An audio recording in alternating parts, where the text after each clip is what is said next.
I hate it when they make laws or change drastic things in world rugby, like this experimental new tackle law they're going to do. The amateurs first, apparently, thankfully for that. Then they'll pick up it's not going to work. Now I want to start straight away with that. That is what they want. That is a normal, lower than chest height, on the hips, but that, if I spoke to Doc Rob Collins from the Lions a while back, and he said to me, whenever a tackle takes place, head in the middle, a lot of concussions, or from whiplashing a guy. Not so much ball tackle, high tackle. So now to do that, I predict they'll double the concussions again.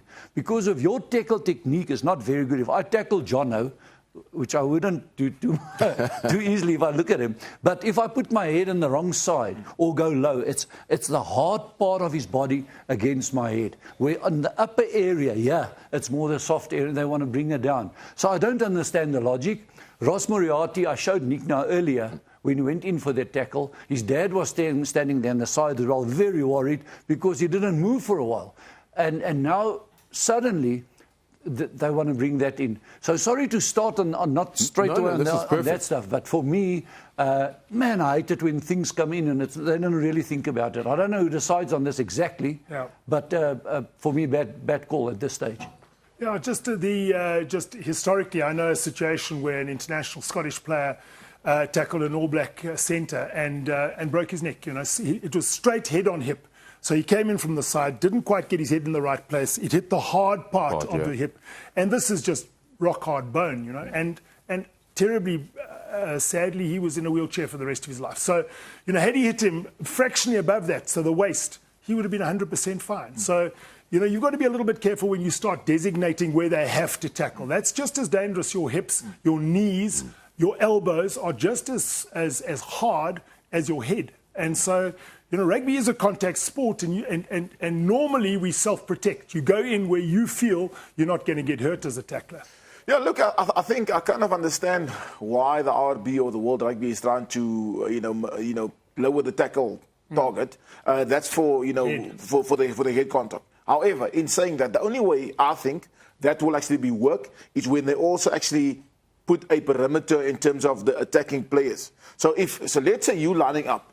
If I'm being told that I can only run straight, then it's going to be a hell of a difficult for the defender to really dip and target the hips. But if I get told at the same time you need to get at an angle, then that hip knees could work. But as it is now, and then just being, say you got to go from hips lower, it will definitely not work. But so again, if you look at who the law is for, again on the defensive side, so they basically saying.